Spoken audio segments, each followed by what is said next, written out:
Diabetes के जो मरीज़ हैं, जिन्हें उर्फ़ में शुगर के मरीज़ भी कहा जाता है, जब वो कभी किसी शादी में जाते हैं या किसी इवेंट में जाते हैं, तो जिस चीज़ का उनको पीने का सबसे ज़्यादा दिल करता है, वो है बेसिकली कोल्ड ड्रिंक्स। तो कोल्ड ड्रिंक्स में कोक है, पेप्सी है, डिफरेंट ब्रांड्स हैं, जो नॉर्मली उनको पीने का दिल कर रहा होता है और उनकी कोशिश होती है कि किसी तरह डायबिटीज़ में कोल्ड ड्रिंक को भी मैनेज किया जा सके। तो आज का जो हमारा मौज़ू है कि क्या डायबिटिक पेशेंट जो हैं, वो कोक या इसके अल्टरनेटिव कोई ड्रिंक पी सकते हैं? मैं हूं आपका माहिर ग़िज़ाई डॉक्टर ज़ुबैर अफ़ज़ल। आज का जो हमारा मौज़ू है वो है क्या डायबिटिक पेशेंट डाइट कोक या इस तरह की कोई भी कोल्ड ड्रिंक जो है वो अपनी रोज़मर्रा ज़िंदगी में ऐड कर सकते हैं या नहीं कर सकते। सबसे पहले तो मैं आप सबका शुक्रिया अदा करूँगा कि आप लोग मेरी वीडियोज़ जो है वो लाइक शेयर सब्सक्राइब कर रहे हैं और कमेंट सेक्शन में मुझे सजेशंस दे रहे हैं। ये भी मुझे एक फॉलोअर ने ही सजेशन दी थी कि आप डाइट कोक पे भी थोड़ा सा रिव्यू कर दें। तो आज की जो हमारी डिस्कशन है वो बेसिकली डाइट कोक की होगी।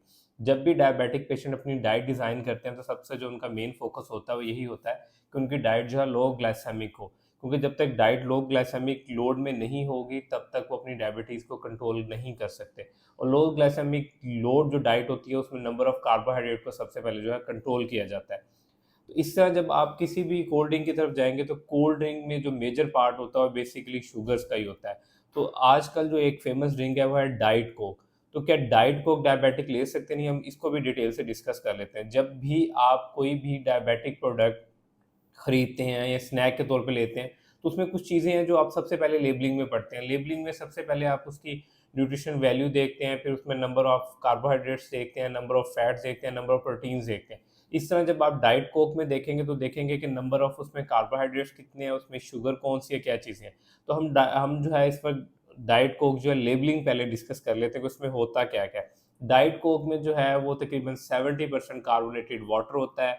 उसके बाद उसमें एसिड्स होते हैं जिसमें फास्फोरिक एसिड होता है, सिट्रिक एसिड होता है। ये डिफरेंट टाइप उसमें एसिड होते हैं। उसके बाद इसमें जो शुगर यूज़ की जाती है वो होती है एस्पर्टेम। एस्पर्टेम जो है वो आर्टिफ़िशियल स्वीटनर है। मिसाल के तौर पे अगर 1 ग्राम एस्पर्टेम लें तो उसमें जो मिठास होगी वो 200 ग्राम चीनी के इक्वल होगी। मतलब 1 ग्राम एस्पर्टेम जो है वो आपको 200 ग्राम के इक्वल जो है वो स्वीटनेस देगी।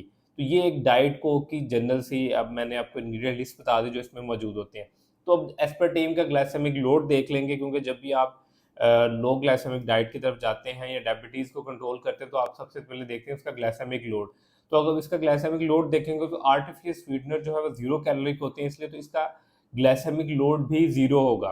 यहाँ तक तो बात क्लियर होगी कि डायबिटिक पेशेंट जो है वो डाइट कोक पी सकते हैं, क्योंकि उसका ग्लाइसेमिक लोड 0 है।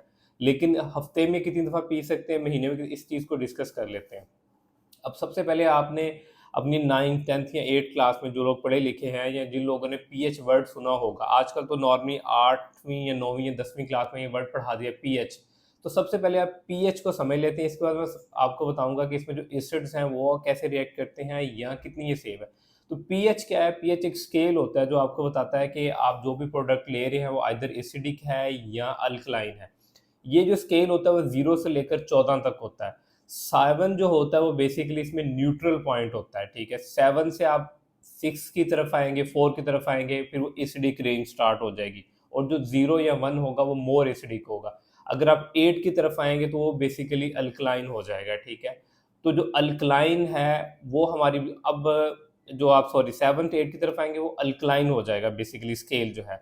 अब जो हमारी ह्यूमन बॉडी है उसमें जो ब्लड की पीएच होती है वो बेसिकली होती है 7.35। इस मीन कि हम ह्यूमन जो ब्लड है वो स्लाइटली अल्कलाइन होता है, ठीक है? तो जो आप कोल्ड ड्रिंक पी रहे हैं वो एसिडिक इन नेचर होती है, क्योंकि उसमें फास्फोरिक एसिड अगर आपकी स्किन के ऊपर गिर जाए तो ये आपकी स्किन को फ़ौरन से बंद कर देगा। लेकिन जो आपकी कोल्ड ड्रिंक में यूज़ किया जा रहा है वो डाइल्यूटेड फास्फोरिक एसिड होता है, इसलिए वो बर्न नहीं करता। इसलिए जब आप कोल्ड ड्रिंक पीते हैं तो आपने फ़ील किया होगा, सबसे पहले आपको टिंगलिंग फ़ील होती है, उसके बाद आपको कार्बोनेटेड वाटर मिलने की वजह से स्वीटनेस फ़ील होती है, उसके बाद तीसरे नंबर पे जो चीज़ होती है वो आपको फ़िज़ीनेस फ़ील होती है। ये तीनों सेंसेशंस की वजह से आपने फ़ील किया होगा कि आपका बार-बार दिल करता है कोल्ड ड्रिंक पीने के, क्योंकि वो आपको एक सेपरेट टेस्ट दे रही होती है, सेपरेट किस्म का उसमें आपको पीने में मज़ा आ रहा होता है नॉर्मल लिक्विड की, इसलिए आपका बार-बार कोल्ड ड्रिंक पीने को दिल करता है। तो मैंने आपको पीएच भी बता दी। अब जब आप कोल्ड ड्रिंक पीते हैं, तो कोल्ड ड्रिंक पीने से क्या होता है कि आपकी ब्लड की जो एसिडिटी है, वो फ़ौरन से बढ़ना शुरू हो जाती है, क्योंकि cold drink acidic in nature होती है, उसमें फॉस्फोरिक एसिड होता है, सिट्रिक एसिड भी होता है। जब ब्लड की पीएच बढ़ती है तो आपके ब्लड की पीएच को मेंटेन करने के लिए आपकी जो हड्डियाँ हैं उसमें से कैल्शियम और मैग्नीशियम आते हैं, अगेन से आपके ब्लड को जो है वो अल्कलाइन कर देते हैं, क्योंकि जैसे ही आपका ब्लड आप कोल्ड ड्रिंक पीते हैं 7 आपकी बॉडी की बेसिकली जो है 7 या 6 तरफ एसिडिटी आनी शुरू। जब आपकी बॉडी में एसिडिटी बढ़ती है तो बहुत सी बीमारियाँ जन्म लेना शुरू हो जाती है और समटाइम डेथ भी हो सकती है ज़्यादा एसिडिटी की वजह से। इसलिए क्या करता है कि आपका जिस्म आपकी हड्डियों में से मैग्नीशियम और कैल्शियम को लेता है और फ़ौरन से आपके ब्लड की जो है वो एसिडिटी को कम कर देता है और उसको स्लाइटली अल्कलाइन कर देता है। तो इससे आपको एक बात समझ आ गई होगी अब तक कि अगर आप कोल्ड ड्रिंक बार-बार पिएँगे तो आपकी बॉडी से ज़्यादा कैल्शियम लॉस होगा और आपको हड्डियों की भुरभुरे होने की बीमारी भी हो सकती है, आपको ऑस्टियोपोरोसिस भी हो सकता है, ऑस्टियोआर्थराइटिस भी हो सकता है और इन रेयर केसेज़ आपका यूरिक एसिड भी बढ़ सकता है। इसलिए यहाँ से आपको क्लियर हो सका कि आप as a diabetic diet Coke तो ले सकते हैं, लेकिन वन्स इन अ वीक या वन्स इन अ मंथ ले सकते हैं, लेकिन ज़्यादा आप इसको नहीं पी सकते क्योंकि ये आपकी एसिडिटी को बढ़ा देती है। हाँ, अगर आपने फ़ील किया है कि आपको कोल्ड ड्रिंक के फ़ौरन बाद एसिडिटी बढ़ रही है, तो आप घरेलू टोटका इसमें क्या कर सकते हैं, आप 1 ग्लास नीम गर्म पानी लें, उसमें 1 पिंच जो है वो साल्ट ऐड करें और 1 पिंच जो है उसमें मीठा सोडा जिसे कहते हैं वो ऐड करके उसको मिक्स अप कर लें और पी लें। इससे ये होगा कि मीठे वो जो आप पानी पिएँगे उसका उस वक़्त जो पीएच लेवल होगा वो 7 टू 8 होगा, मीन अल्कलाइन होगा। जैसे वो पिएँगे तो फ़ौरन से वो आपकी बॉडी में जो आपकी ब्लड की पीएच है उसको मेंटेन कर देगा, उसको स्लाइटली अल्कलाइन कर देगा। तो आप डाइट कोक पी सकते हैं डायबिटिक पेशेंट अपने किसी भी इवेंट के ऊपर, लेकिन मॉडरेशन में पी सकते हैं। बहुत ज़्यादा क्वांटिटी में ये नहीं है कि अगर इसका ग्लाइसेमिक लोड 0 है तो आप इसको सुबह, शाम, दोपहर पीते रहें। उम्मीद करता हूँ ये वीडियो आपके लिए फ़ायदेमंद साबित होगी। फर्दर मुझे सजेशन अपने कमेंट सेक्शन में दे सकते हैं। अगर आप मुझसे डायबिटिक का कोई डाइट प्लान लेना चाहते हैं तो मैं कमेंट सेक्शन में अपना नंबर मेंशन किया है, आप मुझे वहाँ पे कॉन्टैक्ट करके ले सकते हैं। Thank you so much.